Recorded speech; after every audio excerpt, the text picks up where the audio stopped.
Welcome to the Goodish Girls, guys. My name is Dallas. I'm Madison. And I'm Delanie. I'm here as a guest and super excited to be here.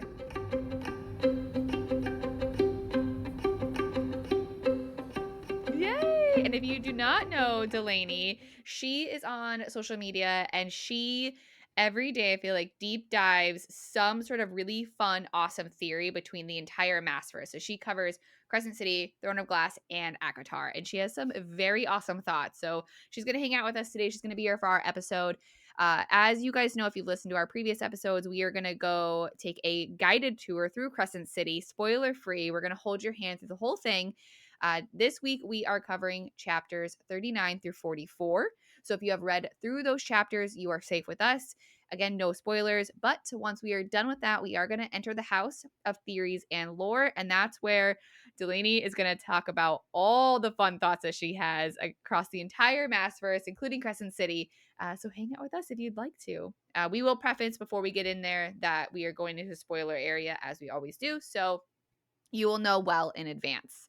Let's do this. We are starting hot and heavy with chapter 39. So we have Rune, and he is at our Med Witch clinic. He was there to meet with one witch in particular. This was the same witch that was at the crime scene the night prior. He was not there he was not only there because she was like so beautiful, but also because she was graceful and intelligent. He could tell, and he was like, "Hey, I think she can help me with this investigation." So it is noted in this chapter that the witches look like humans, but they are full veneer, and they are also considered a civitas. So if you guys don't remember what this means, this is full citizenship and privilege status granted to members of the veneer, which is magical and non-human beings. This includes witches, angels, shifters, and they are also considered autonomous members of the Republic. So again, a lot of like big words, big things, but and it's nice to know that like the witches are considered that, but I don't know if that really is something that you guys need to keep in your mind too much. So the witches' power was mostly passed down through the female line, and their power is claimed to come from the three-faced goddess. But witches did show up in non-magical families every once in a while. Their powers ranged from to being like seers, potion makers, warriors, and also healers. So they kind of are like of wide variety. And Delina, this is where I ask you, and again, without spoilers, do you have any thoughts on these witches? I mean, I feel like a lot of my thoughts are like spoiler more so for Throne of Glass than like Crescent City. So Okay. if that's safe space, yeah. I mean, it's nothing too crazy. Yeah. But yeah, I don't want to spoil anything if we're keeping it spoiler free right here. Okay, we will save that. We will save that to the end. But do keep in mind the witch herself that Rune is meeting with. Do keep her in your mind. So the witch in particular that Rune was seeing, she had more patients at the clinic, so she couldn't sit with Rune at this moment. But she did invite him out for tea with her once she was done. So Rune agrees, and he calls her Mrs. Solomon because that's like the nameplate that's on the counter, right? And she corrects him and informs them that Mrs. Solomon is her sister who is on holiday. And then she escorts him out to the courtyard to wait for her.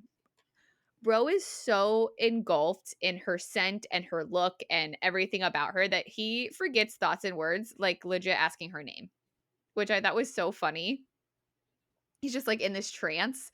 And then once he's like waiting for her, she shows back up, and she actually brings lunch for them. So they eat lunch together, and Rune questions where her accent is from because she sounds like she thinks about every word that she says.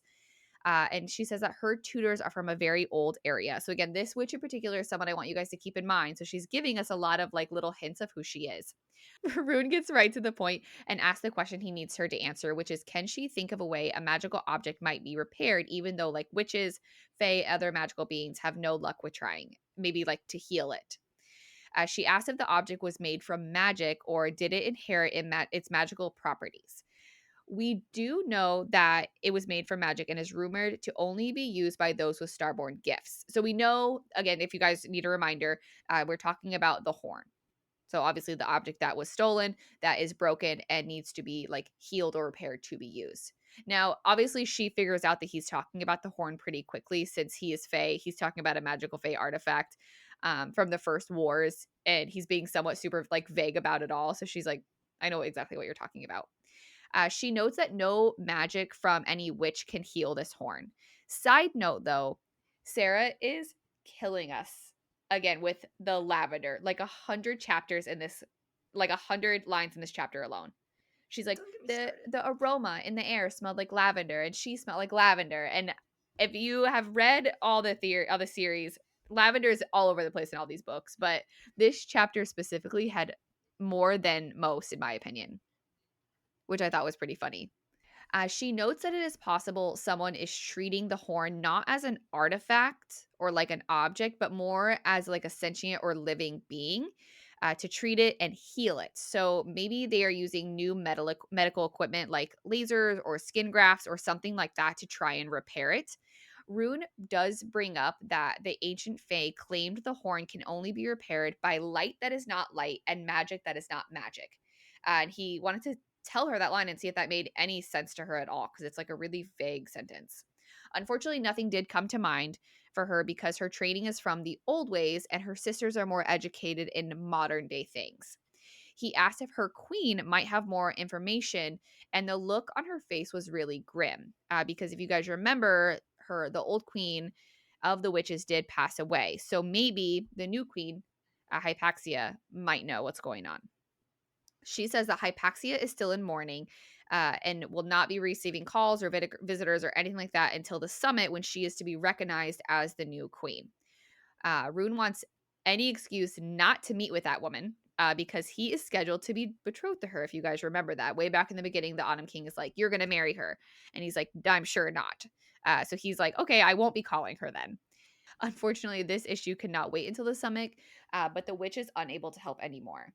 As Rune left and went on his way, he realized once again that he still did not ask for her name. So we still don't know the name of this wonderful witch. It's because he was just taken aback by her beauty. The lavender being scent. Such a player, his skills there were not good. No, they were terrible, right? Which is like kind of surprising for him. Usually he's like, hey girl, what's up? Like, I know exactly what I'm doing. But this time he's like in a literal trance, like cannot handle himself. And that kind of sums up chapter 39. So we jump into chapter 40. Madison, take us away. Yes. So in chapter 40, Isaiah shows up at Griffin's Antiques to let Hunt know that Victoria needs him and Bryce to meet her in her office, specifically at the lab. Isaiah gives Hunt a brief rundown of how things are going at the Comitium, with Sandriel just being her charming self, and also her keeping Pollux's arrival secret to kind of keep everyone on edge. This part I kind of found a little bit funny. So Hunt asks why Vic won't come to the store to just tell them the news themselves or herself, and Isaiah says, Jezebel is assisting us. We need her resources. It'd be stupid to push her limits. I have no interest in seeing any of you turn into pigs if we step on her toes too much. Now, my question is, does that count in our counts? It's not a direct threat. I don't think it does, because it's an assumption. We are keeping track of how many times. It's a very strong assumption, but it's not. Yeah. Delanie, we are keeping track of how many times Jezebel threats to turn someone into an animal. I would like to know the final count on that, honestly. Yeah, so I'm very excited. 6? I think so, yeah. Something like that. And we're still, all things considered, pretty early on in the first book. Oh, yeah. And with one of them, it was like 4 in a row. It was like, you want this one, this one, this one, this one? I was going to say, is each animal a singular threat in and of itself, or just like if it's a list of animals, is then that one threat? No, I think yes, individually, right? Because like, do you want to be a pig? Do you want to be like a bunny? What do you want to be turned into? So they all count individually. I wish I had that power. That's good. That's my dream. My question to you guys, because Dallas, I know in episode 5 you said that you're not a big musical person. Delanie, are you big into musicals? I am not a huge musical person. I enjoy them from afar, but no, I wouldn't say I'm like into them. This is very, very niche. But for any of those who have listened to Epic the Musical, There's one specific song where Odysseus is talking to Circe, and he was like, "You turned my men into pigs," and she's like, "Me? Did I do that?" And so, like, reading that part, whenever Isaiah was like, "She's gonna turn you guys into pigs," it just reminded me of Circe, and I found it hilarious. That's really funny. I wonder if Sarah's seen that musical. 10 out of 10. If you haven't, it's not a production because someone essentially just made a concept album of the Odyssey by Homer, but I highly recommend listening to the musical. 10 out of 10. I'm here for that. But as we're listening to Hunt and Isaiah talk, Hunt gets a text message from Bryce, and we get introduced to the cutest running gag of the series, where Bryce has changed her name in his contacts to Bryce Rocks My Socks. I love this trend so much. I love that, like, Sarah, like, she, like, I feel like the flirting between, like, Hunt and Bryce is always, like, very representative of, like, actual real life flirting, and like those little like quips like that. I love when she did that with them. So here's a question for you. This isn't a one-time thing. Oh yeah, no, it's like the whole time. So here's a question I have for you. When Hunt started calling Bryce sweetheart in the beginning, what was your original thought on that? Because Madison and I are very different on the opinion. I'm interested to hear what both of y'all's opinions are. When it first started, it was very, like, tongue-in-cheek, like, a little condescending, but, like, in a flirtatious, fun way. But, like, I wasn't immediately, like, swoon over it. I was just, it's, I could very much feel like, okay, this is a jab at her.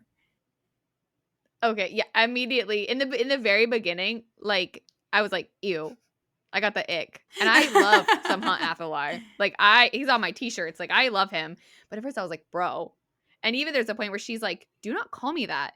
But Madison, you, like, immediately was like, that's so cute. Listen, it's so funny because, like, I feel like with, like, I've actually talked to a couple of people that, like, they also.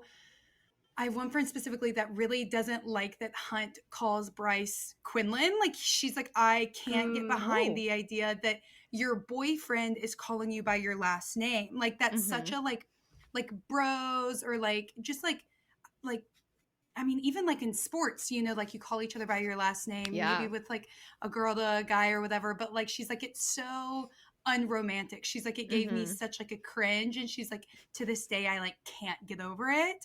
And so, I mean, she likes Hunt enough, but isn't a huge fan. But she always says, she's like, I can't get over the fact that she calls her Quinlan. Who calls their girlfriend Quinlan by their last name? That is a fair point that I don't think I've ever thought about. Yeah. But now I am. Like, oh, that's true. Yeah. Now I'm going to give it some thought. I'm like, okay. I wonder if it's going to, like, change my perspective on anything. I hope not. Otherwise, I'm going to have a problem. But I feel like Sarah J. Maas was running out of, like, pet names and, like, nicknames for, like, the male main character to give the female main characters. And she's like, what am I going to pull out this time? Well, and I think I wonder if she did that on purpose because, like he is super into Sunball, right? Yeah. So, like, he is into sports. He's a sporty guy. Like, yeah. So for him to be like, Quinlan, like, what's up, Quinlan? I wonder if she was it does feel characteristic of him. Yeah. That's true. What another quick question for you, Moana. What do you think Sunball is in real? Like, what kind of sport is it? I think it's volleyball adjacent. I definitely feel like it's volleyball adjacent. Yeah. Okay. I feel like it's, like, for some reason, I feel like it's got, like, sand. I don't know. And maybe I just, like, headcanoned that. But I get a feel that it's kind of volleyball-y. What do y'all think it is? I have I'm like, is it baseball? Is it rugby? Is it, like, football? Is it soccer? We don't know. We know that they wear shirts and their hats backwards. And that's, like, all we know. And that Ethan plays it all the time. Ethan loves it. Well, I mean, did love it. Yeah. We're also having a Ethan Sunball count because it's not important, but that boy, he's going to let you know that he does play some Sunball.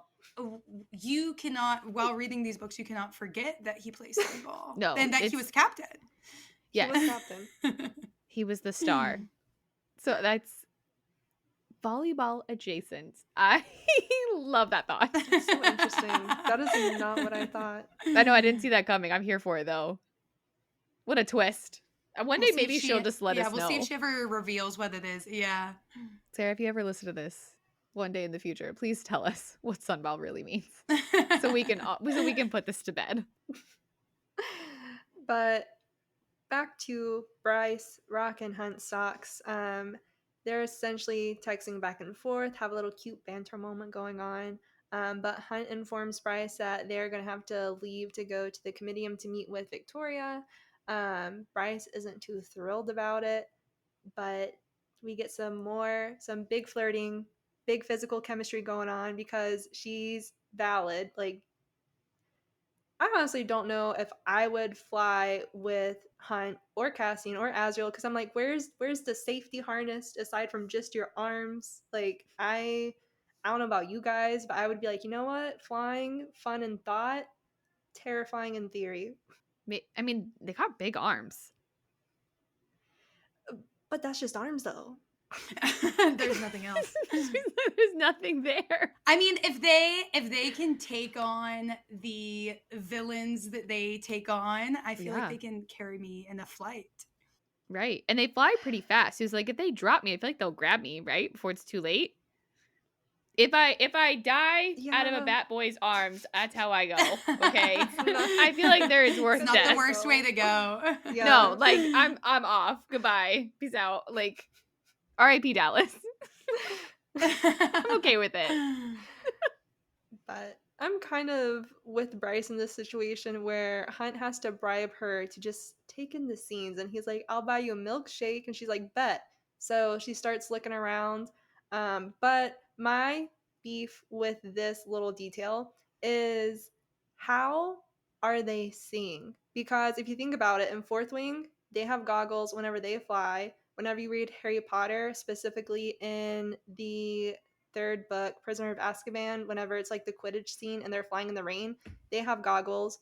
Hunt and Bryce are flying in the rain. So I'm like, how are your eyes just like not being pelted? How are you not blind in this moment? I don't know, Delanie, do you have any thoughts on that?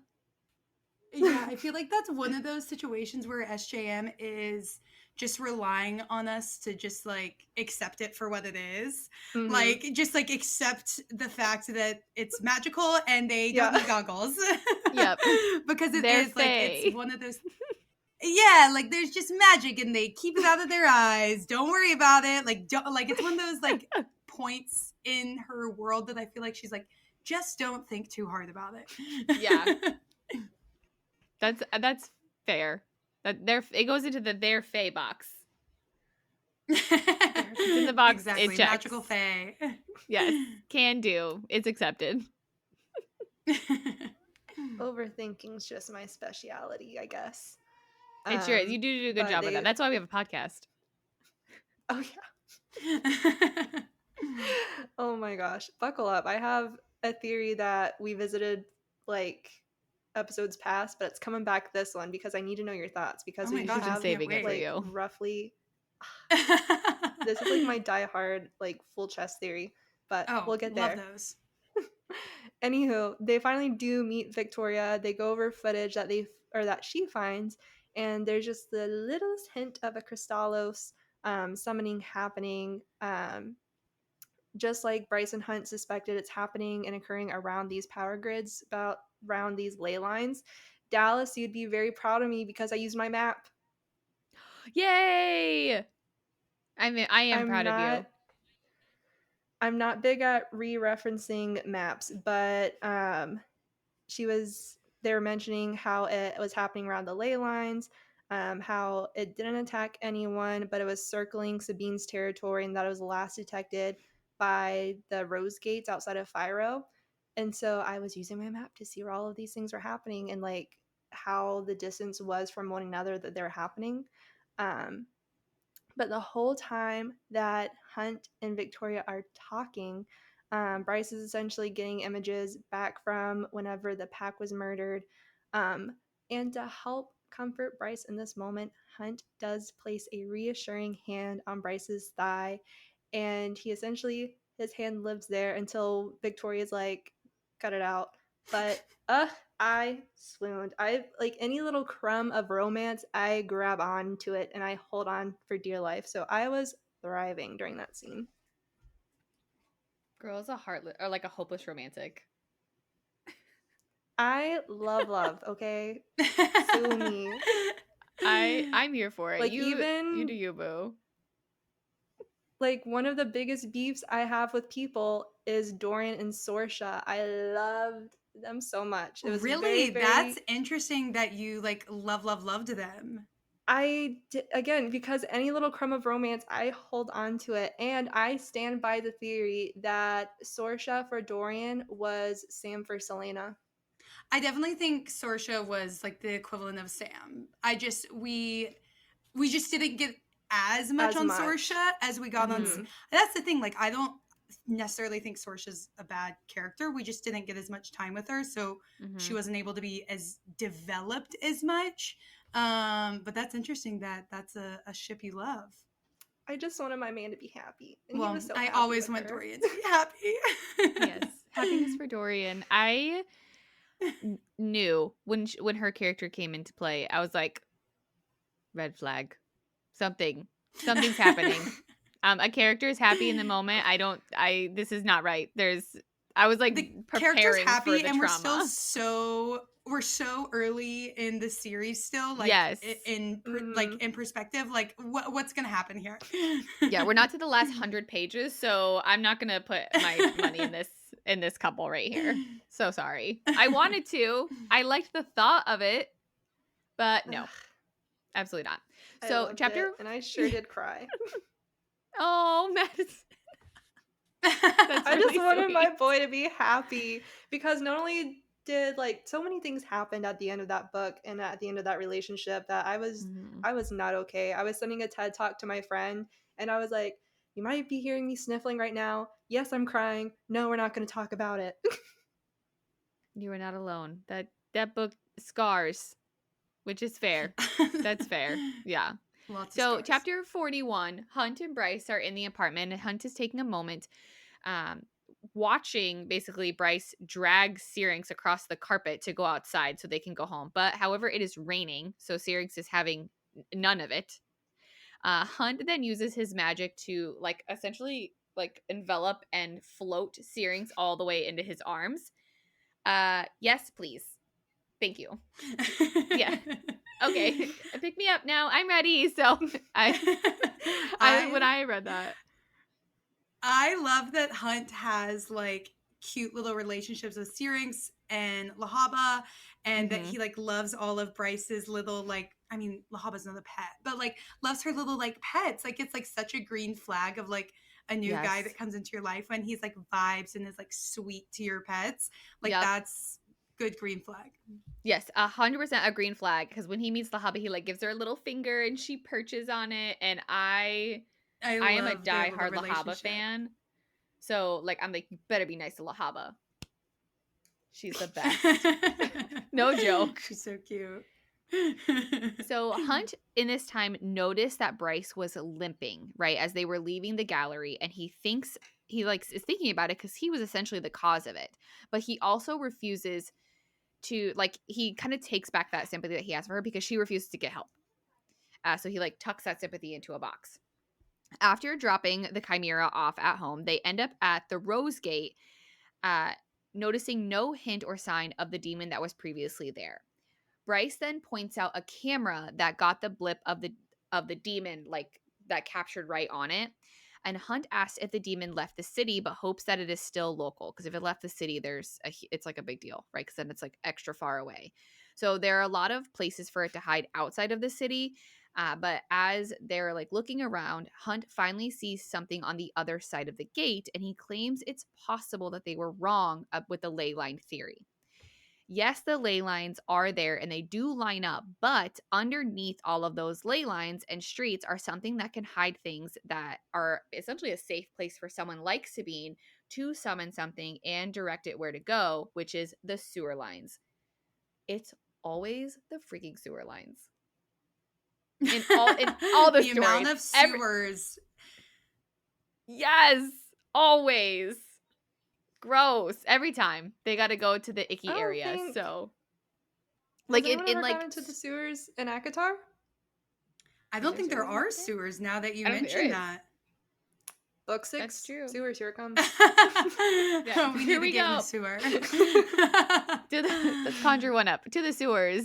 Yeah, no, it's like in a lot of other books, like not just Sarah J. Maas books. Like the evil villains always be up in the sewers, and I feel like there's better places.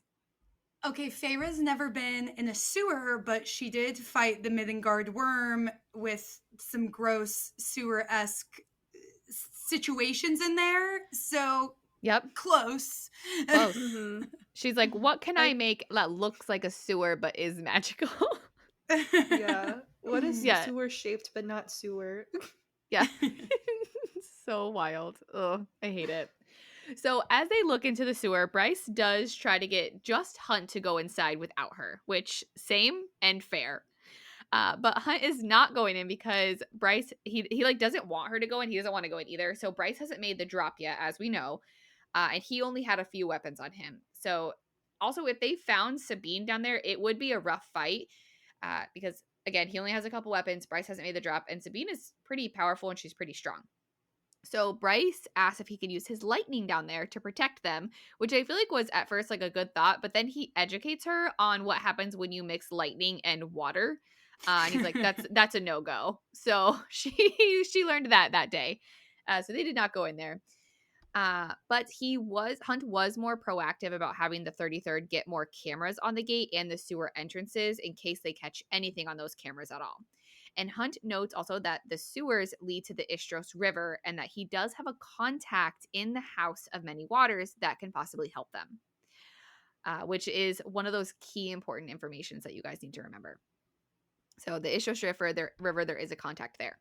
So our Umbra Mortis finally opens up just a touch and tells Bryce that he has had fun with her and he really hasn't had that much fun in a long time or even really ever, which I thought was really like cute and sentimental. I just wanted to put that in there. You guys won't remember it, but I like it.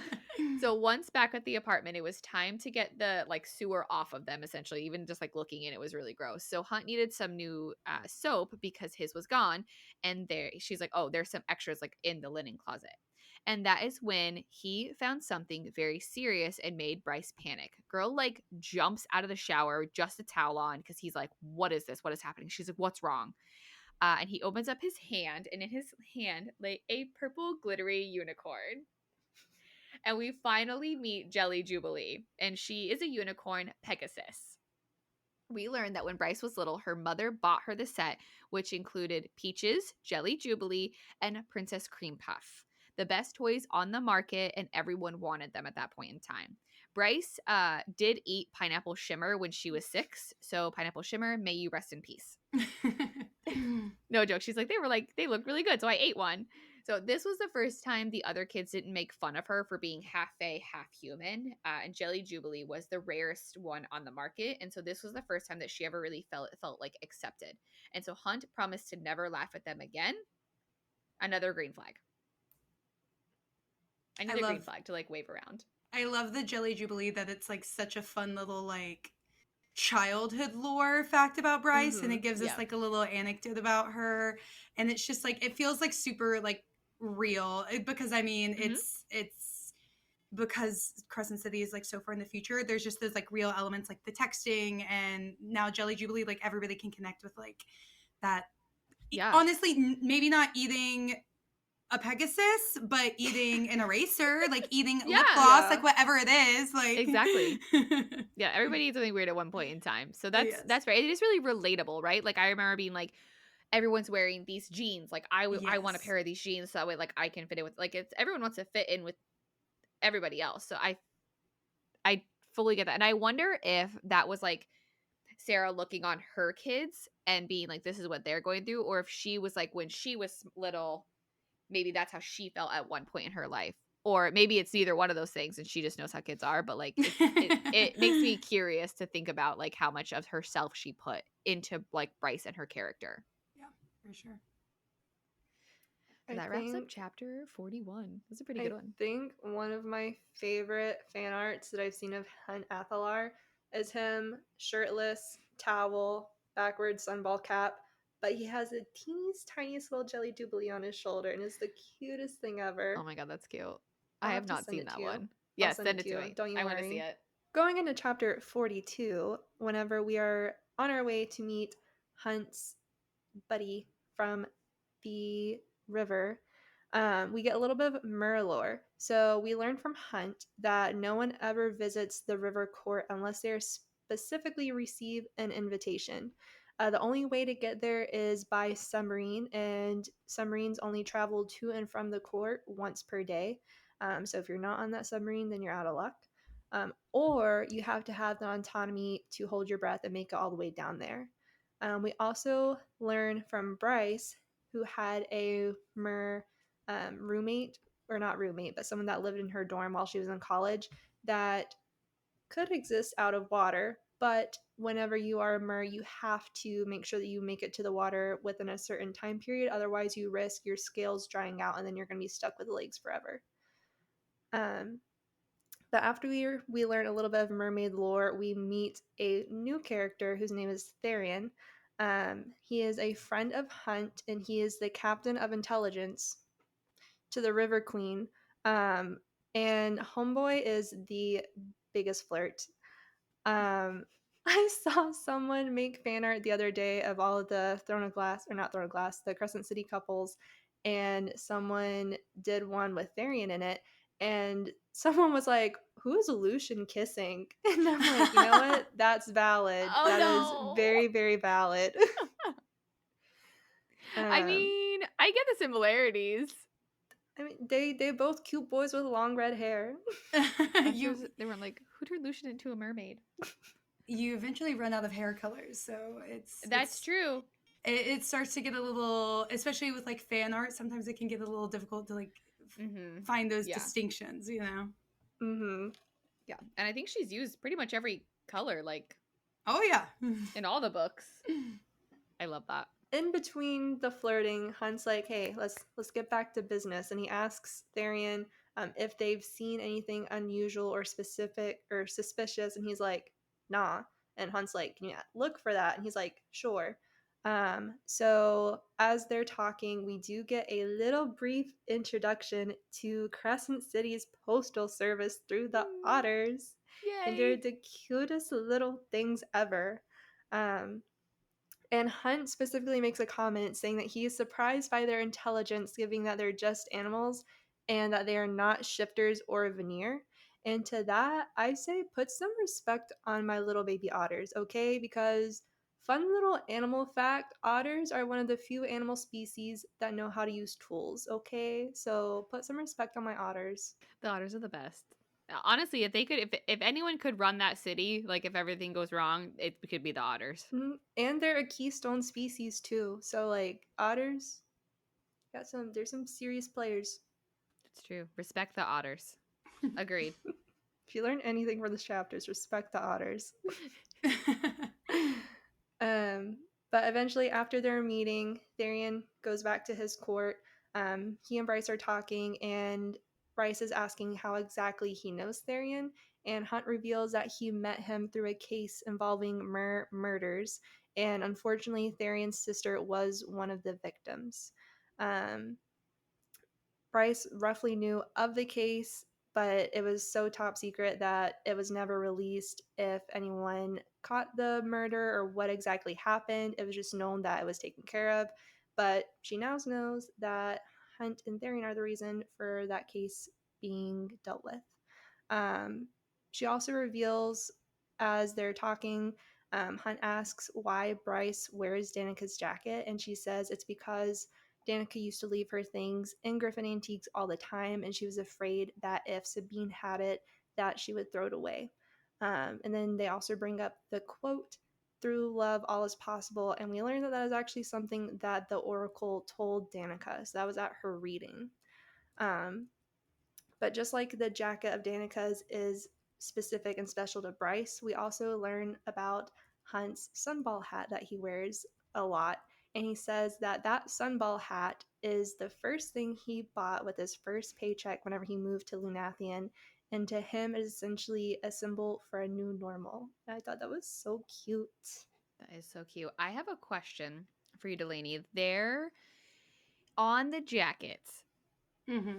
I believe that it is written in The the ancient other language. language. Yeah. Do you agree or disagree? Because every fan art out there, it's not. It's written as "Through Love All Is Possible," like in English. Yeah. I mean, her tattoo's in the like old language, right? Yes. Mhm. So yeah, And I she's would like, "Oh, think this is that what the it means." yeah, I would think the jacket is too. Like, I mean, uh obviously Danica was the one that got the tattoo on Bryce's back anyways.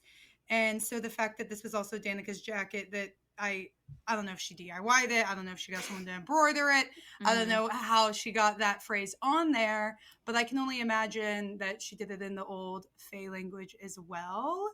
Yeah, I have more on that, but it's also a spoiler. Okay, save it for that. I just wanted to Be know because continued.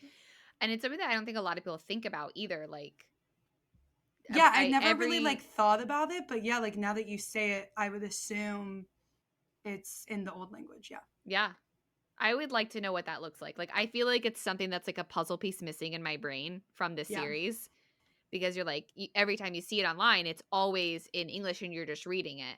Right. I So think I it's would like to know. for mostly viewer consumption, so that way we Mhm. know, like, I know what that says. Danica's Yes. jacket. Yep, exactly. I 100%. see. Yes. I need to know one day what that means or what that actually like looks like. All right, so that wraps up chapter 42. In chapter 43, we are at the Wolves' Den in Moonwood, and it says that the den is occupied by 10 city blocks. So this place is huge. So I just to kind of give you an idea, if you aren't looking at the map, like what exactly you're looking at. So Bryce and Hunt arrived, and Bryce was an absolute nervous wreck. She is like sweating. There are sentries at the gate, and they're awaiting them. Since all the sentries at the gate had rose tattoos on their neck, we know that they are part of like the Black Rose Wolf Pack. Now that Rose Pack is lower than the Pack of Devils because the Pack of Devils was the most powerful pack that had walked Midgard in a long time. And then again, for those who need a reminder from a couple chapters ago, the Pack of Devils was the original pack that was Bryce's best friend that had passed away, including Danica, who was the leader. So another wolf then showed up, and Bryce greeted Amelie Ravenscroft. She was less than pleasant, but Hunt flashed his badge at her and informed her that they were there on behalf of the governor. Amelie held nothing back as she went after Bryce with some awful words, and Hunt was having none of it. Loyalty is the biggest thing to the wolves. So before, any of Connor or Bryce's like hookups didn't matter, right? So if you guys remember, Connor was also in the Pack of Devils and was Danica's second, and him and Bryce had agreed to go on a date before everything bad happened. So nothing that they did before mattered, but once she finally agreed to go on a date with him, as far as the wolves were concerned, they were each other's. And this is why the pack is so upset at Bryce, because on the night of the murders 2 years ago, Bryce hooked up with a guy in a bathroom at the White Raven. So here is my question. Do they have, not that anything that they do to her is like right, but like, did they have the right to be as upset with her as they were? I don't think to the degree that they were. Like death is weird and grief is weird, and there's like a lot of other like relationships and even like political stuff like involved, and it's like I just feel like I definitely feel like they wanted to blame it on someone, and Bryce was just an easy scapegoat to blame it on, and they very much like aggressively take it out on her and like for what? Like if anything, like she tried to like save them, you know, like so yeah. Madison, what do you think? I think it's, I don't want to say genetics, but genetics, if that makes sense, because I mean, wolves are just, I mean, even later, whenever I talk about Ethan in a couple of, or not in a couple, in the next chapter, it describes how loyal Ethan is. I just think that they're all so loyal. And if you have read other series other than Crescent City, then you know some other shifters who are extremely loyal to others who are essentially part of their pack. So I just think it's just within their blood, and that because they're so loyal, even though like essentially Moonwood has all of these little packs throughout, I think just because they were all interconnected as a species, it just like really drove home for them, and I do think that they were just looking for someone to blame. Fair. Both good points. I just wanted to know what your guys' thoughts were. So even though Hunt was flexing at Amelie, she did not care, and she's not afraid of Hunt. And we also learn that the wolves and the angels have been enemies for a long time. So the houses of Earth and Blood, where the shifters are, and the house of Sky and Breath, where the angels are, were our rivals. Like enemies on a good day. So Hunt threatens to come back with a warrant, but Sabine wouldn't want that. So Amelie radioed for an escort to take them to the Prime, which is who they're technically there to see, or who they say that they're there to see. Just as Amelie threw another jab at Bryce, the escort finally arrived. However, Ethan Holstrom appeared and told Amelie that Bryce isn't worth it. So Ethan, who again plays Sunball, has joined the pack that replaced Connors and has changed a lot since they passed away. He also dropped out of CCU and is officially not playing Sunball. But don't worry, we will still be reminded that he did once play Sunball. So nobody will forget that fact. Never. So never ever. It's very important. So Ethan, Bryce, and Hunt made their way to see the Prime as he held open the door and they walked inside. However, the Prime was napping, supposedly, but Sabine was available. Exactly how they had planned it, because if they asked to see Sabine, it would look too suspicious, right? It would put her as a suspect. So they were like, hey, we're here to see the Prime, knowing that Sabine would probably be the one to show up. So Bryce thought back on 2 years ago on the 21 missed calls from Ethan and all of the voicemails, with the last one being as cruel as possible. Connor confessed his love to her, and she fucked it all up, and she wasn't welcome to the sailing. And if you guys don't remember what the sailing is when someone passes away, they put them on the boat, they sail them into the river. If it goes all the way to the bone quarter, they are going to cross over. If it dumps out, then their soul is going to be lost forever. So it is like an internal thought in Bryce's head that she wasn't a wolf and she didn't have to follow those rules. And she had never explained that to Ethan, but honestly, she questions on if he would have even listened. Right? Which I feel like is a fair point. And that's where I'm kind of like on the fence about like, did they have the right to be mad at her? Or like, should they understand that she is not a wolf? She is not in the pack. And like, even though she was like hanging with the pack, she doesn't have those loyalties in her genetics like they did. So I find it interesting sometimes. So Sabine tells them that they have some serious balls to show up there, but they have questions about the murder of Danica and the pack. She gets defensive and angry so fast and immediately is like, where's my sword? Again. And Bryce does not answer her and deflects and brings up the horn and how Danica might be connected to it to try and bait her into submission, to be like, will you admit something? So she claims Danica wasn't at the temple that night and would have nothing to do with it. Bryce couldn't handle the pressure anymore, like with this conversation, everything that's happening. So she turns and she leaves, running past all of the wolves and away from Ethan and Hunt. Ethan calls out to Bryce and she finally stops and he asks he's like, what is this all about? What is happening? Hunt tries to deflect, but Bryce answers, even though she shouldn't. She's not supposed to, right? She says it's happening again. The murders are going once again. She does warn Ethan to be careful and to tell his pack to be careful as well, which honestly she did not have to do because he has been nothing but like awful to her. But it just shows how like good of a person Bryce is and how much she cares, because she's like, it's happening again. Like, please be safe, because she does still care about all of them.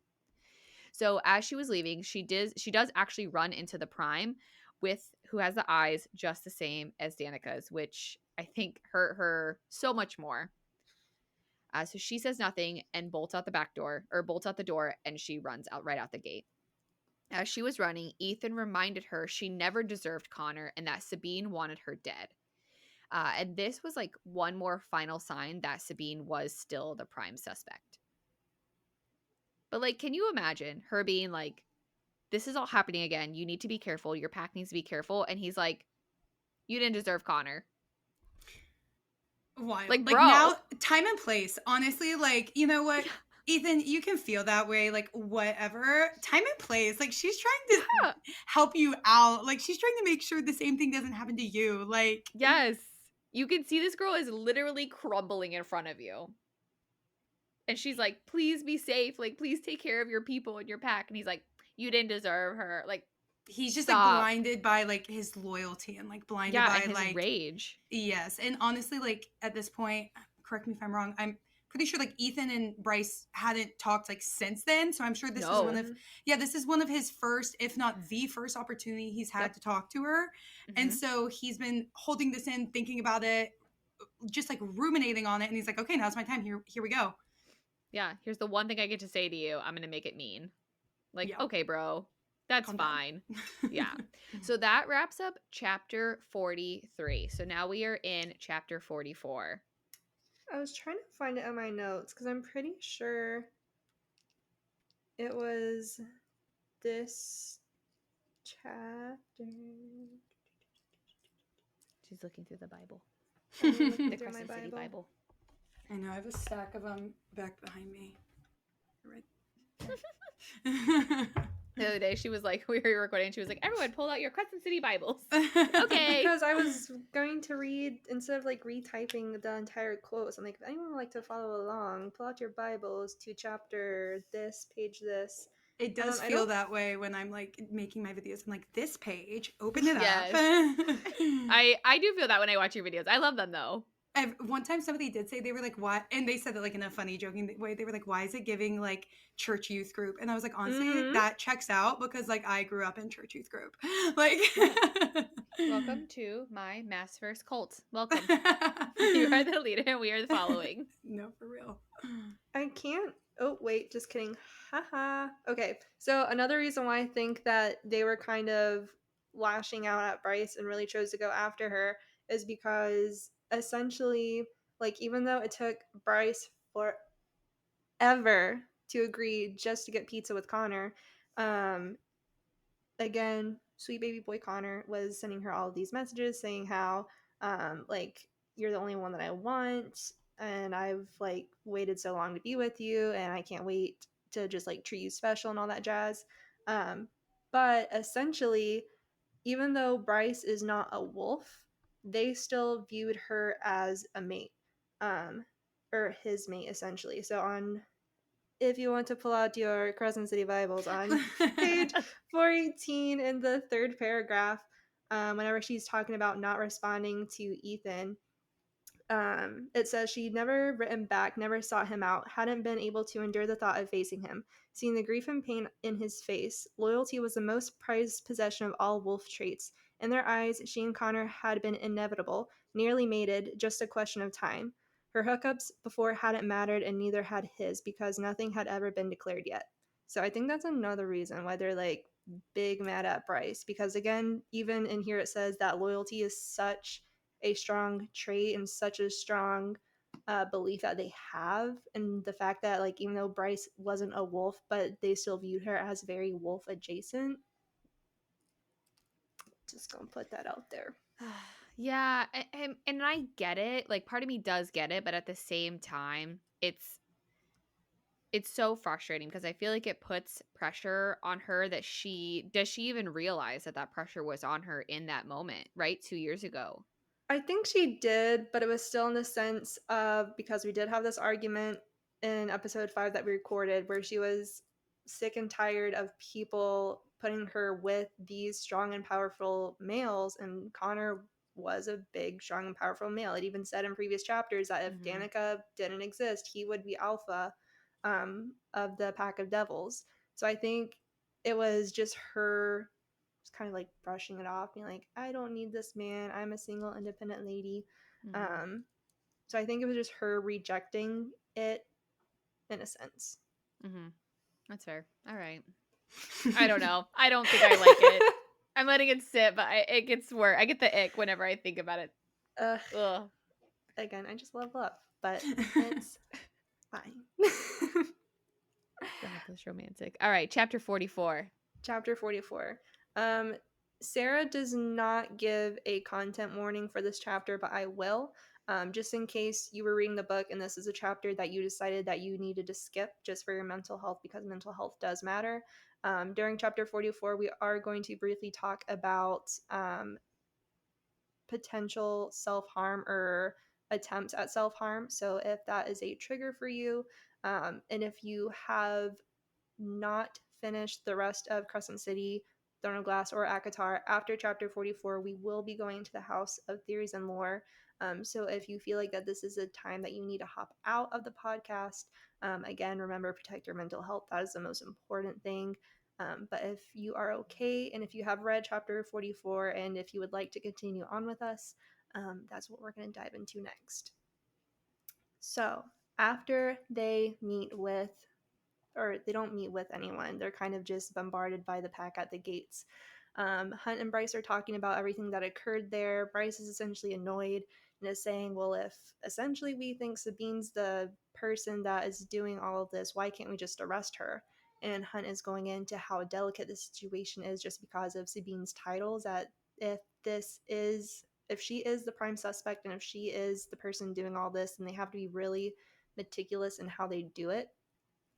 Just because of politics. Gotta love it. But then we get into a little bit of a backstory of why Amelie hates Bryce, and it's essentially because boys. Amelie had a thing for Connor and was essentially jealous of Bryce, and so whenever those messages leaked, I'm assuming she's the culprit of who started all of this. But the pack went as far as to writing songs about Bryce, and they would sing it anytime that they would see her, and they even went as far as making essentially mock art of what a concept album would look like for Bryce's said song. Hunt also, he did say which packs, and it was giving off "who did this to you" vibes. And yes, I did giggle and kick my feet. It's fine. Dallas is shaking her head. I know. Said, I mean, you're not wrong, but love, bro. It is that vibe. it is. That one's true. That's fair. This That's one is fair. valid. Yes. But anywho, as Bryce is going on talking about this situation and how it just went on and on, people kept on ridiculing her, bringing up all of these things that would happen or that had happened, and people went as far as to printing out thousands of pages of said song that they made, and they were passing it all throughout her new apartment complex that she moved into, as well as posting all of those album cover arts. And Bryce went to the roof of her apartment essentially with the idea to burn them all. But instead of doing that, she found herself with the hands on the rails of the building instead. Luckily, Juniper just so happened to call Bryce just to check up on her, just on a whim. And Juniper kind of got a hint, whether it was the way Bryce was talking, whether it was how devoid Bryce was with just her tone of not really being in the conversation, but just having a conversation. Juniper kind of picked on that, and she was essentially keeping Bryce talking, making sure that she just stayed put, didn't do anything else until Juniper got to the apartment complex, and she essentially talked Bryce down from the roof. After that, they did in fact burn the papers, but Juniper would not leave Bryce, and she was so scared for Bryce to the point to where whenever they eventually did fall asleep, Bryce got up in the middle of the night to go use the restroom, but Juniper woke up and she would not go back to sleep until Bryce came back to her room. And after the incident on the roof, Juniper did not leave Bryce for 3 days. So that was a very, very deep thing that will be referenced as the story goes on, because this was such a monumental time, and essentially how Bryce grieved with not only the pack's death, but also how people were blaming her for the pack's death. So it took her a while to kind of just move on from that moment. But to kind of change the topics, Bryce asks Hunt why people call him the Shadow of Death, or how he got that nickname. And he essentially said it's because he gets ordered to kill and he's good at it. They talk a little bit about Randall.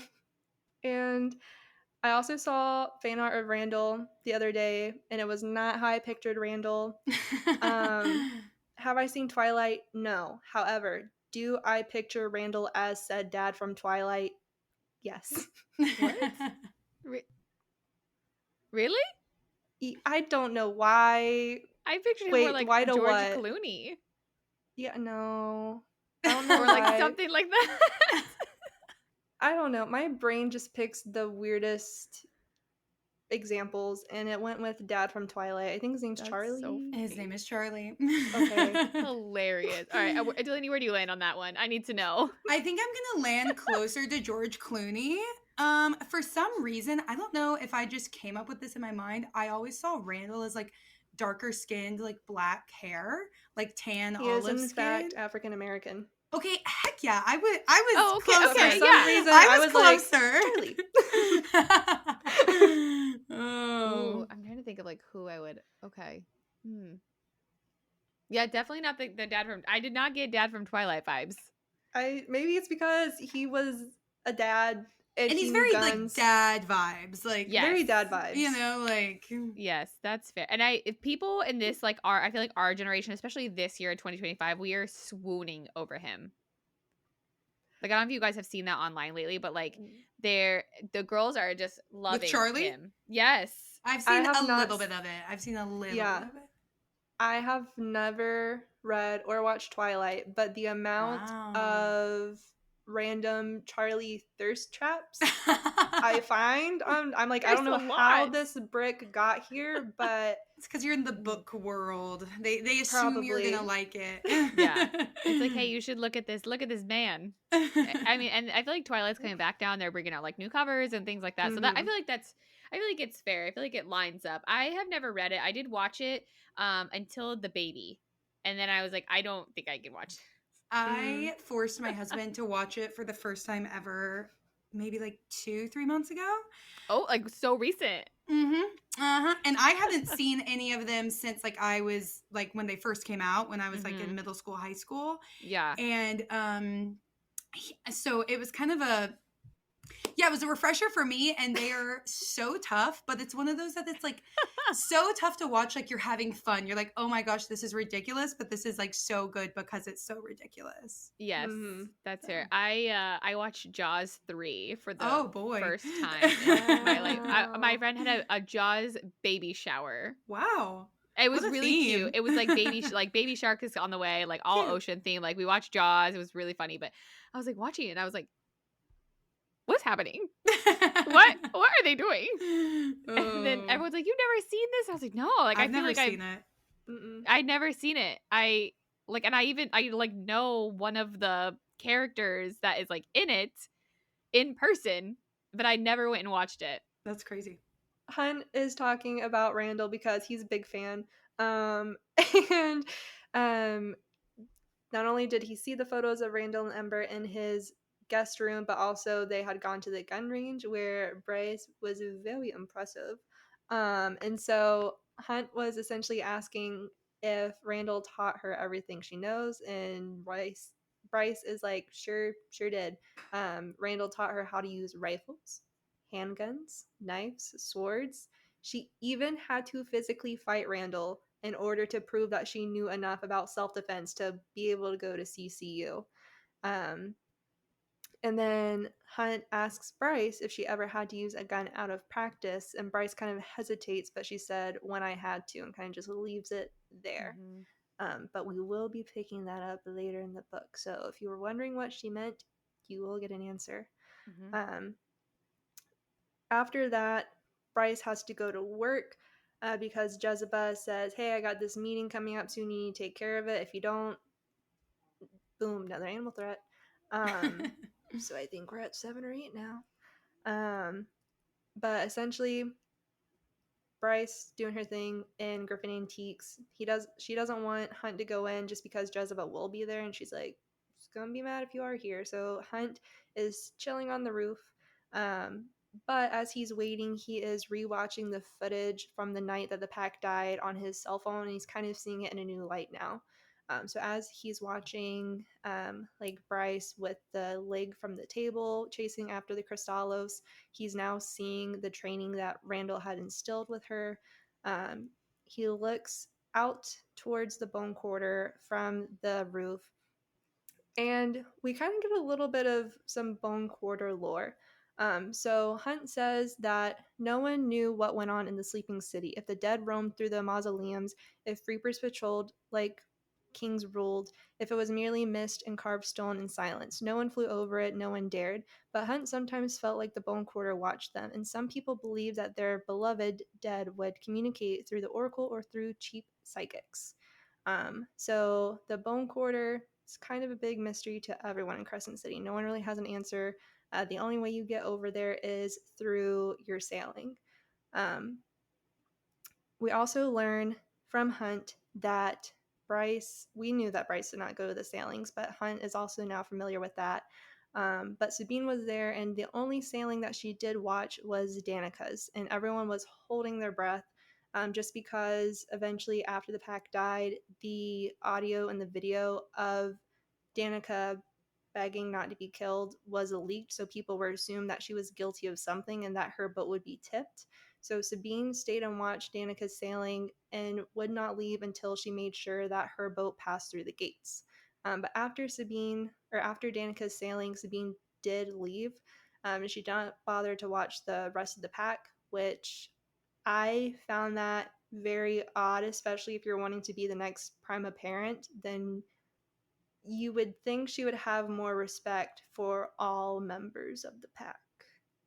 Also, we're talking about like all the wolves, like so big, like within the packs and everything, just like the wolves as a species being so loyal. And then Sabine, you would think loyalty would mean sitting and watching everybody's sailings, and then Sabine is above it all, or whether she thinks she's above it all or just doesn't care. But it's like, this is very contradictory to what the wolves actually are. Right. The rules only apply if, like, we don't like you. Basically. It's the vibe that I got. Or you're like, prime apparent, and she's prime apparent, so she can break the rules. Yeah, exactly. Like, nothing applies to her. Ugh, I hate that. This part did make me feel really, really bad for Ethan. But Hunt also recalls that the last time he did see Connor's younger brother was whenever he was pushing Connor's remains across the water, and Ethan was so distraught that his entire Sunball team had to hold him up. And that crushed me whenever I reread that line. And Ethan is known by everyone, not only because he was essentially Connor's little shadow, is what they called him, but Ethan is described through Hunt. We learned this from Naomi, that Ethan is both talented on and off Sunball field. But whenever he made the drop, Ethan's power was just a spitting distance from how powerful Connor was. Not only that, Ethan has been described by others as fair-minded, smart, and loyal. I wrote these traits down because after having read all of the things, I can't wait to just, like, I feel like I need to, like, rewrite some, like, character profiles and just, like, seeing what checks out, because there's some things in the future I'm just like, interesting. Especially with Tharian's role as Captain of Intelligence. I digress. As Hunt is recalling all of these memories, he recalls how much Bryce mourned for Danica and how Danica and the pack's death still affects her. And he essentially is on the roof and looks down to where Bryce is below him in the building and wonders what exactly it's like to have a friend that cares that much about him. It's a very, very sad way to end the chapter before we get into the House of Theories and Lores, but that is the end of chapter 44. That is really sad. But it's okay.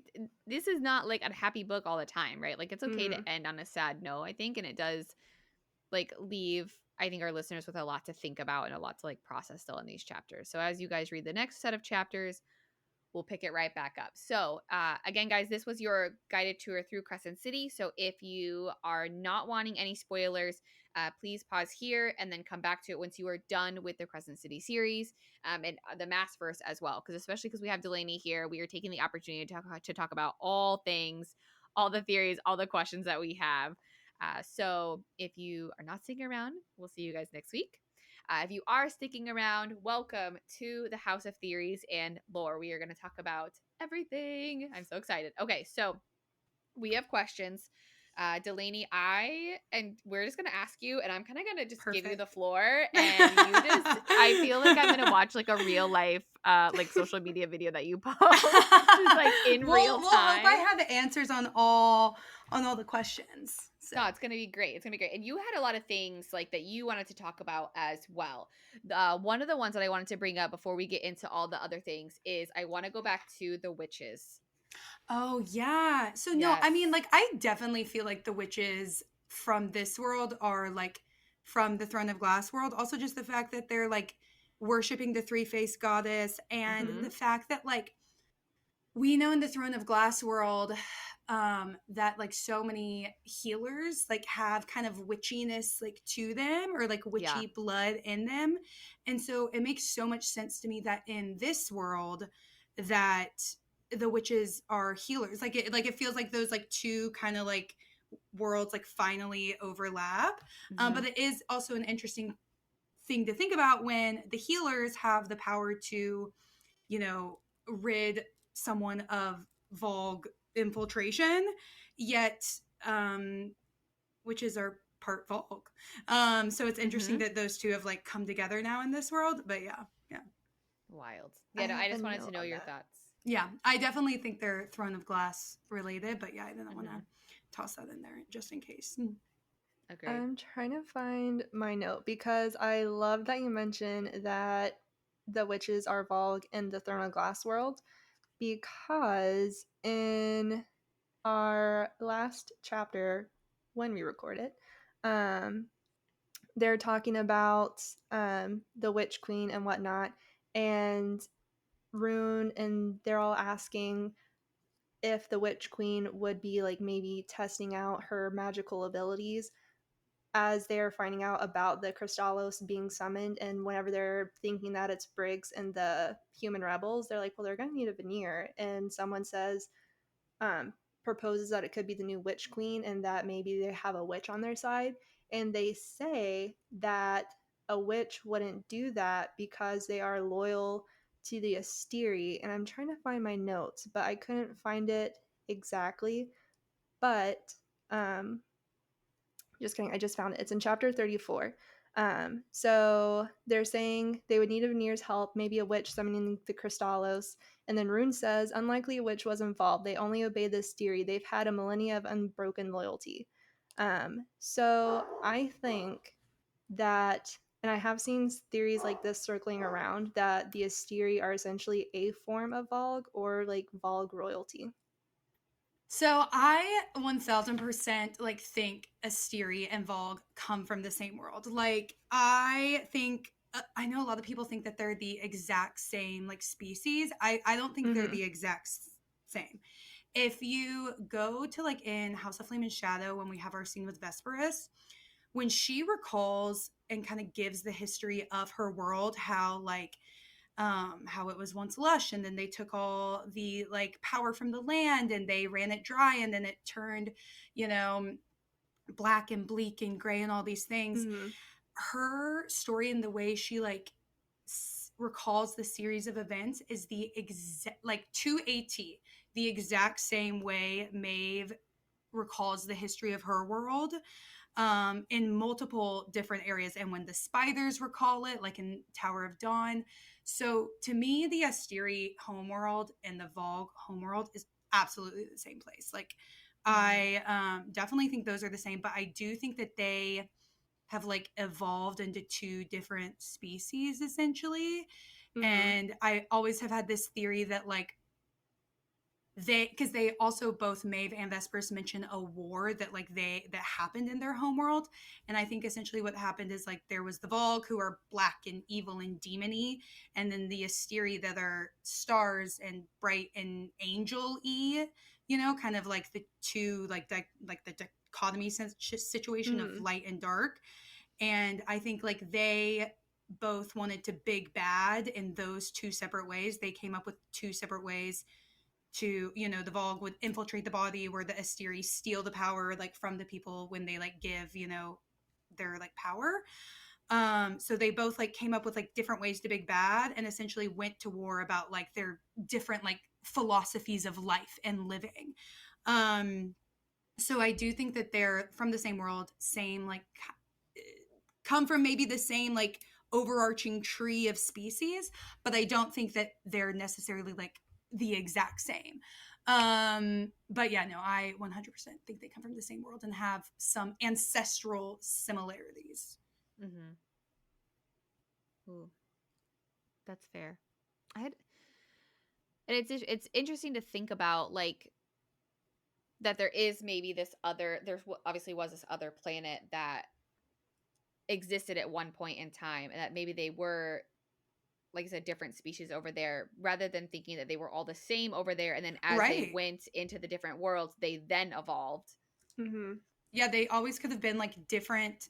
Like when the Vogue tell us about their home world, they don't tell us of any other species. Like there could totally be other species in their home world Right. that they're just like not telling us about. They could have lived there with the Asteri, and they could be like two completely different species. And the could have gone to war, and the Asteri could have been like, "Screw this, we're done. We're leaving this world like for good. Peace out, Yeah. bye." But then also, Erewhon in Kingdom of Ash at the very end when he's dying, he tells, as we've talked about, her name's Irene, not Urine.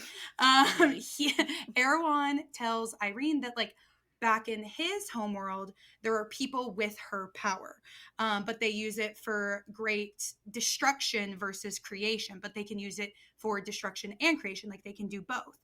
And when you think about that in the context of Irene's power, how it's bright light, and him talking about how the power can be used for good and evil, it's giving Asteri. Like it is 1,000% giving Asteri.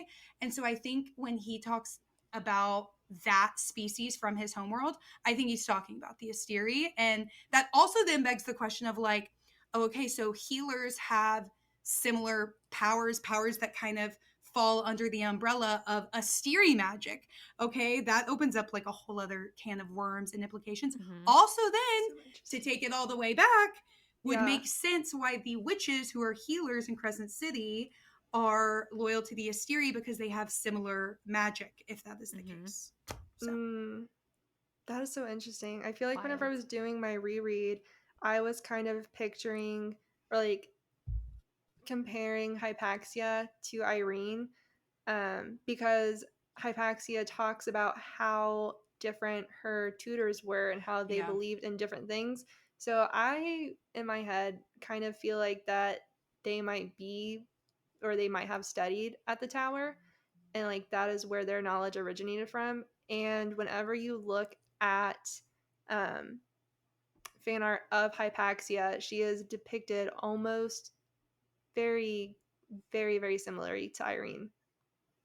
Honestly, like all the like teachers that Hypaxia talks about, like it's giving Southern Continent. It's giving the tower. I did a recent theory on it, and it was actually somebody else's theory. Somebody tagged me in it, and I just kind of like expanded on it. But there's this whole theory that in the that the Fae from the Southern Continent are the ones that like migrated to Midgard when like the rift opened. And so like also that would make sense. They would bring their Southern Continent healer knowledge and take it to Midgard. So then it would check out that like Hypaxia's training feels and looks very similar to that of the tower. Yeah. Agreed. Wild. Damn. I feel like I have to like let it all simmer. No, there's like times like, where really I'll be like on, like I'm doing an ACOMAF like re-listen right now. And there will be like things that like are said, and I have to pause it because I kind of have to like think about it, because like it'll like trigger like a thought. I'm like, hold on, wait up. Like at one point it was like right when she met the inner circle, and they were just talking about truth teller as like a dagger, and I like had to pause it because I was like, wait a second. Wait, hold on. I gotta think about that for a second. Because there's obviously like so much with truth teller and sword and all things. What are your thoughts, Amren versus Fury? We don't know really anything about Fury, really at all. Fury is like one of the ones that makes me the most angry because I'm like give me something, like give me Sarah J. Maas, like she does. I know this is every single time when like I like get really deep into the lore, it'll feel like she's about to give us like this really big like concrete like lore nugget, and then like the character will be like, oh, and then we change the topic, and then I ask something different, and I'm like, stop doing that. And I definitely feel like that's always how it is with Fury. She knows all the things. She knows all the people. She is like, here's the thing, like so many vague. people have the theory that Fury is the mercenary at the beginning of ACOTAR. That like she goes, everybody has the theory that when she goes to Pangera or whatever on work, that she's traveling realms and going other places, and that she's the mercenary there. I think that's a good theory. Like, I don't think it's bad, but I just think that's the only connection that's even like on the table, you know? And so it makes sense to connect it to that. But for the longest time, like when I hadn't read Crescent City first, something in me felt like the mercenary was Amryn for some reason. Like it, like, I don't know, like when I could, like she feels like she like, maybe she like went over as a spy or something into like the human realm or whatever. But Fury and Amryn definitely give the same vibes. And then it does make you wonder if, because we know that Fury is Vanir, but we don't know what kind. And that's a very hush, hush, hush. And so then it makes you wonder like, oh, okay, is she kind of similar to like Amryn? Like maybe it's like a situation where she's like similar to Amryn's species. Right. But then there's also all the theories that Fury is the daughter of the Prince of Hell, Thanatos. And then what would that make her? You know, more so a species like how Hunt is, where he was just created. So I don't know. Fury's one that I'm like, give me more. So we, in our episode 1, I had questioned like, who is Fury? And this is what we found. I went to Reddit. Okay. The amount of time I spend. Yeah. People got thoughts there, and I like them sometimes. Not always, but sometimes. So I'll credit Emmy Ego is where like one of the people on there that we had got this thought from. So she says, I think the biggest clue to what Fury is lies in her name, as in the Furies. She says, I believe that Fury is just as her name suggests. She is one of the Furies. In Greek mythology, the Furies were essentially the female assassins of hell. They lived in the underworld, but would ascend to earth to kill those who had committed sins. Evidently, this aligns perfectly with what we know about our own Fury, who is also an assassin, as she regularly undertakes mysterious missions to kill certain people off all around the world, under whose command we still don't know. Although from different mythologies, the Furies and the Valkyries are very similar, and for the sake of comparison, I think that's exactly what Fury is. She is a member of Hell's Valkyries, a woman or warrior woman of Hell. I could totally see that, especially within the lens of Crescent City. Like, SJM pulls so much inspiration from like just mythology and like is it Norse mythology with like Thor? Yeah, it's like Norse mythology with like Thor and all of that. She pulls so much inspiration from that for Crescent City specifically. So Fury being aligned with the Furies from mythology definitely makes sense. I went on like a full deep dive of like, I got like so deep dived that I have been listening to Norse mythology podcasts. Like I'm like, nice. And I'm like, I'll be listening. I'm like, hold on. Oh, wait a second. That sounds like a book I know. Because like in Norse mythology, like there is like, I don't know how much y'all know about Norse mythology, not to get us down the rabbit hole, but there's clans, and there is a clan called Vanir. And then there is a clan called the Aesir, which very much gives Asteri. And they war against each other. So like there's a lot of overlap. I could go into a whole deep dive, as I've done many a time. Right?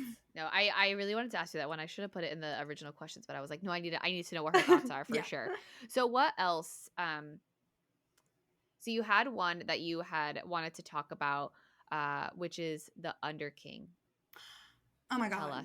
Tell us your thoughts. What is the original question, and then what are your thoughts on it? I guess the original question is like where everybody thinks like the Under King is either the Bone Carver or the Sin Eater from Throne of Glass. And the Bone Carver, and the Under King is very much not. If anything, we know for a fact that he is from the Throne of Glass world. At one point, he tells us that he used to live in the Barrows, like I think that's how you say it, the Barrows, Mm-hmm. and like that he comes from the Void, but he like used to like stay in the Barrows, and that's where he would hide. And when you like track it back, that's in Era Fire. Aelin she fought the Barrow-wits in the Barrows, you know, with like Rowan during her training. So it's very much giving, oh, okay, so he's from the Throne of Glass world, but he's one of these guys that lives in the Barrows, so he couldn't be the Sin Eater that is in the temple. But then he also goes on to tell us that the that you know he has in House of Flame and Shadow, he has that massive statue of Word in the in his lair, whatever it is, or in the Bone Quarter. He has this massive statue of what he calls Erd. And he's like, Erd in my world used to be called Word. So then that tells us, oh, okay, again, he's from the Throne of Glass world because they refer to Word. And Word in Throne of Glass, like in Crown of Midnight, they talk about like the Word isn't necessarily like a god or a goddess. It's like the thing that like all like life comes from and like comes together and like holds everything like together. But then like here he's saying that Word was this god and now she's Erd here, and then she's also in this statue holding a cauldron that is spilling out life. And then from ACOTAR, we know that the mother holds the cauldron and spills out life. So then we've got this situation where Word, Erd, and the mother are all three depicted as the same thing via this statue, which we can then potentially assume that Word, Erd, and the mother are all the same thing. And they've all been worshiping this same thing. They just all have different interpretations of Word, Erd, the mother. But I like at this point, like I am very much of the mind that Word, Erd, the mother is the same god, goddess, or just entity that holds the universe into place. Ooh, That makes so much sense. I love that. It's one of my favorites. It's one of those ones I'm like, no, this one's true. Like, if you go read that passage from the Underking in House of Flame and Shadow, like, it all matches up. Yeah, you're not wrong. You're not wrong. Madison, you had a burning question for her. I can see her, like, I can see it, like, simmering. Please. Okay, I want to hear your thoughts, because you had thoughts on this one, and then you had assumptions, and I have proof and notes to back up your assumptions. But one of your theories is that you think that Azrael is either starborn or has similar lightning powers to Hunt. So that is like something I have been going back and forth on, and I keep a list of like things to research, and one of my current ones is, does Azrael have the same lightning powers as Hunt? So at first, like, I really, really thought he was starborn. And I still think that's completely in the realm of possibility because, like, he can handle Truth Teller. He could hold, you know, the Star Sword. We never saw him, like, wield it, but he could hold it, which, you know, and he also was, like, feeling things from it. Like, Bryce mentioned that, like, I could know this, that, like, Azrael was, like, reacting to the sword. So he's definitely, like, feeling the feels of it. Also, we don't know Azrael's parents, so like they could genuinely be anything. Yep. And then of course his blue light power from his siphons is very much giving starborn powers.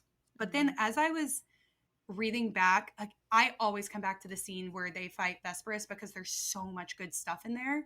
Specifically, there is a line where where they're all three fighting Vesperus, and Bryce mentions that she saw his like lightning strike like around Vesperus's neck or something like that. Like his lightning held her like in this hold around her neck. And then I'm like, Okay, we have a lightning wielder here? Yeah. So I think I think it, but then okay, also not to like dive us into a hole. There's all these theories that, you know, Azriel and Bryce are mates. Mm-hmm. And we know that the Princes of Hell created Hunt for the use of his lightning to be able to help Bryce, hopefully when the time came. You know, they were laying all their chips on that bet. Yeah. It ends up happening. They end up being together, and yeah, like Hunt is able to help Bryce, you know, save the world. And of course now they think they're mates, but like, and it makes sense that, you know, when you power someone up like that you get this feeling of mates. But my thought is like, what if they're Karanom in the way that like Aelin and Rowan thought they were in the beginning? Because it does make sense. Hunt's power like powers her up. They can kind of like feed off of each other. And then Azriel, his lightning is actually like the lightning that like, and either they're lightning or they're both starborn and they're mates. Like, I definitely think there's a lot of avenues that like SJM could go down and make that work as well. And it's interesting that, of course, Hunt is the love interest, but like, it's interesting that the love interest that everybody wants to ship so hard either has the same power as her, starborn, or has the power that what we think is her current mate has. Like, it's giving Maeve mix up about mates, you know, like Right. 100%. But like, are we pushing so hard on this because we just want Azriel to be happy? Or are we pushing it because we don't want him to be with Elaine? That is such a great question. That's what I mean. Like, why are we putting Hunt off to the side? He worked really hard. He did. Honestly, Hunt did work so hard. From like a lore perspective, I think the Azriel Bryce mate is so interesting because it would be a cross realm mate. Yes, true. And potentially cross different periods in time mate.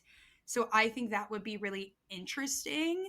But I don't know if I necessarily, and I'm not necessarily like the biggest, like obsessed with Bryce and Hunt. Like, I love them. I think they're great, but I'm not like, like, oh my God, like swooning all the time. Yeah. But like at the same time, it's just nice. Like, let Bryce and Hunt be Bryce and Hunt. Yes. Like, let them be, let them live. Yeah. Let them live. I like Gwen and Azriel. I do like Gwen and Azriel. I think it's cute. I do think it's so cute. She and like, deserves something. I just also like land on the, I think Azriel and Elaine would be cute and fun. And yeah, all the Bat Boys have a sister and like, okay, this is cute. But like, Elaine doesn't belong in the Night Court. Like, like this woman does not belong in the Night Court. No. Let's not put her there. And let's let Azriel, like, honestly, let's let Azriel have someone that picks him. That just like gung-ho picks him first. Because I love him. I think he's fantastic. He's one of my favorites. Like, just let him have someone that picks him first. Moore didn't pick him. Elaine didn't pick him. Like, give him something, but don't ruin Hunt just to give him something, right? Like, Az is now the new Ribbon. That's true. That's true. I feel that. And then Madison, you had one about, like, speaking of Starborn, your other Starborn question. Throw it at her. So, you were saying, like, Azriel could be Starborn, but then you briefly mentioned that you think Nesta could be Starborn. And I am diehard 100%. This chick is Starborn. There's like, this is again one of those theories that I'm like, I'm just sorry, like you could not tell me otherwise. Like maybe she's not Starborn in the way that like Bryce is, where it's like so obvious and it's the stars shining big and bright, all these things. But that in the same way like Rune has Starborn powers and they're not just like over the top. Like Nesta is Starborn. Like literally she has the 8-pointed star on her chest. She went into the cauldron, which is definitely giving like, the cauldron just gives Starborn in general. I mean, all of the trove came out of the cauldron. The star sword came out of the cauldron and only at least with some of the trove. And we know for sure the star sword can only be wielded by Starborn. And then also in Mhm. the very first chapter of Silver Flames, I was it's gonna like, bring this up. yes, it's a quick little flashback to when she goes down into, you know, the cauldron, and she I'm gonna comes read out. it to you guys. Literally, Yep. the very last line is like, she came out like a newborn star. You cannot tell me that she doesn't have some sort of Starborn power in her. Yeah. Because Honestly, in the like, I think her, like, Silver Flames could be like a tangential Starborn trait, because there are also, like, I mean, we know Deanna. Is Deanna the one of the moon? No. Yes. that's thrown. Yes. Deanna is, let me think. I can't remember. Isn't that Throne of Glass? Yeah, that's Throne of Glass. I think Deanna is, I can't remember if she's the moon or if Mala's the fire. So Deanna's like the moon. She has her silver flames. And then, I don't know, it all just like feels very Starborn-y. Like, honestly, that's just like a vibes one. Like, it just like feels very, but even beyond that, beyond the silver flames, beyond all those things, you can't tell me that this woman has an 8-pointed star, can wield the mask in ways most people can't. The mask would typically kill people. Like, honestly, okay, here's a thought that literally just came to my mind as we're talking. I love this. We know that that Nesta is death incarnate. They always say that. She's death incarnate, lady of death, blah, blah, blah. Yep. Then we go back to what I just said a minute ago, where Erewhon talks about healers and how healers were like what we are, for the sake of this argument, assuming are Asteri from his homeworld, but they had destruction and creation. Healers are just like the and especially in the Irene sense, are just like the like creation part of it. What if, you know, Nesta is that death part of Starborn? Because I do think Starborn somehow, I think the Starborn gift somehow came from the Asteri. Or that the Asteri also got it out of the cauldron, and that's how they have it. Asteri, Starborn, cauldron, like all like just mesh to me in my brain. And so what if, like, you know, the Asteri represent that you can, you know, do both like death and creation. But what if you have someone like Bryce who has this Starborn gift of truly just creation, where someone like Nesta, it's more so that like destructive side of the like Starborn gift, of this like gift that's like connected to the Asteri. So my thought is, I think that whenever Nesta went into the cauldron, and I have the quote as well, because she said, or first of all, the chapter 1 begins with, the black water nipped at her thrashing keels was freezing, not the bite of winter chill or even the burn of solid ice, but something colder, deeper, the cold of the gaps between stars, the cold of a world before light, the cold of hell, true hell, she realized as she bucked against the strong hands trying to shove her into the cauldron. And then at the very end, she says everything was stolen from her, from Elaine. She would take from it. Wrapped in black eternity, Nesta and the cauldron twined, burning through the darkness like a newborn star. And I think that Nesta, 100%, what she took from the cauldron is Starborn power. Because as we learn in chapter 29, whenever Rune finds the story of Prince Peleus and Lady Helena, he's going on about the origin of the Starborn Fae and how the 8-pointed star is their emblem. And this is a stretch, but I think that the horn and the cauldron are made out of the same materials. And I think that the reason whenever Nesta and Cassian made their bargain and they both got an 8-pointed star is because not only is the horn created by a starborn fae, but so is the cauldron. And so the 8-pointed star is essentially not only a starborn emblem, but it's also the cauldron's emblem itself. Absolutely. And then there was another point I had. Oh my gosh, where did it go? But whenever you were also mentioning that you think that Nesta represents kind of like the death side of Starborn Fae, I also think that she kind of essentially took the power. So I don't know. I think she has definitely more of death reincarnate vibes, but I also don't sleep on the fact that she has been able to create life, because not only did she make, Dallas, correct me if I'm wrong, Ataraxia. Mm-hmm. Her sword. Okay, I did it. She read the book I listened to. Okay, fine. Yes. I misspelled it, so I mispronounced it, but I got it this time. So she not only made her sword, but also whenever she and Cassian are talking, and she's like, yeah, the house just did this. And he's like, what do you mean? And she's like, I asked for something, so the house did it. And he's like, the house has never done a thing for someone. So I think she also made the House of Wind as well It's with true. her said Starborn powers. Mm-hmm. Using it for Little both, friend. honestly. Yeah. Mhm. I stand for Nesta. Love her so much. I love it. So, one final question for you. What are your predictions for Crescent City 4? Ugh. Well, we can only assume it's going to be the House of Many Waters. Like, we can only assume that's going to be the title. It would make sense. It would make sense. And I actually talked about this one time on my page. There is a line, I can't remember which book it's in, but it's in one of the Crescent Cities. And there's a line where they talk about an ancient city in ruins that used to be like owned by, or used to be lived in like by the humans. It's where like a bunch of like, just like ruins and knowledge and all these things were. Mm-hmm. And that its secrets hide under the sea. It hides under the ocean. And I think a lot of like, I think the focus, of course, will be on House of Many Waters. And I think we'll Mm-hmm. get a lot of Therian and a lot of going to the Ocean Queen. There's also, I saw this the other day, the Ocean Queen, not the River Queen or whatever. The Ocean Queen is said to be a child, a daughter of their, I can't remember how to pronounce it. Ogenis? Yes, Ogenis. And so we've got this daughter of a god, you know, like that's already Mhm. like a big, and like what's going on lore wise there, and then what city lives under the water. You know, there's a lot of course, theories that, you know, is Midgard the throne of glass world? Are they just on different times and space, different realms, all Mhm. these things? I do think that there's a world where like that city under the water could be connect, whether it's ACOTAR world, whether it's Throne of Glass world, that it could be from back in the timeline of if Midgard is the same world as one of these worlds just at a different time, like we're gonna find out through this city that's under the water.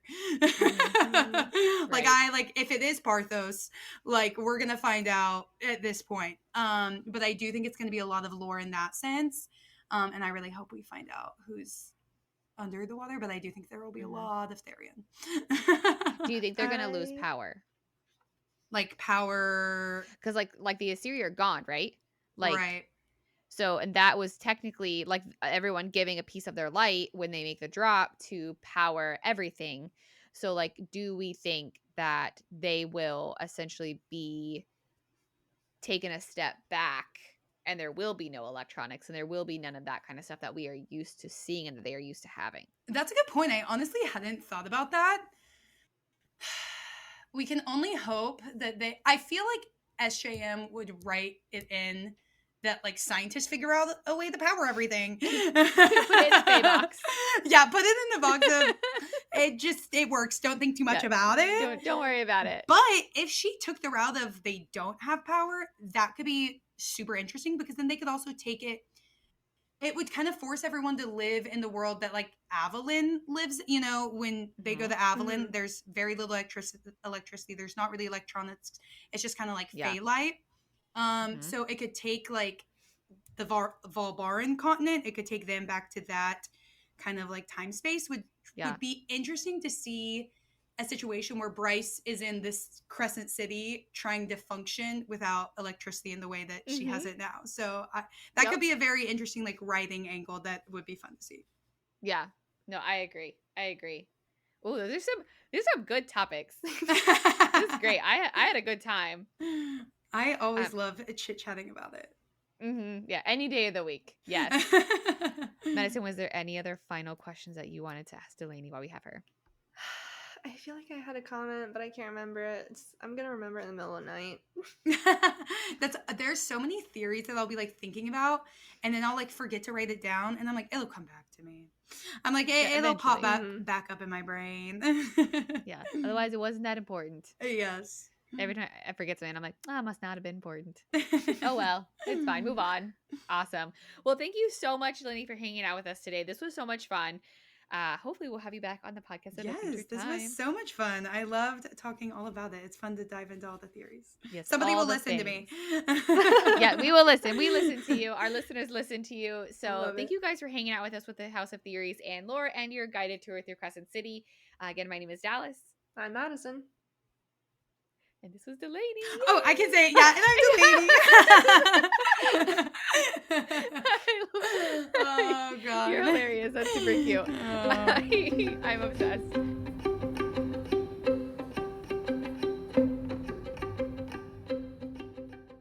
Can't get enough of the Goodish Girls? Follow us on social media for sneak peeks at our upcoming episodes and bonus content.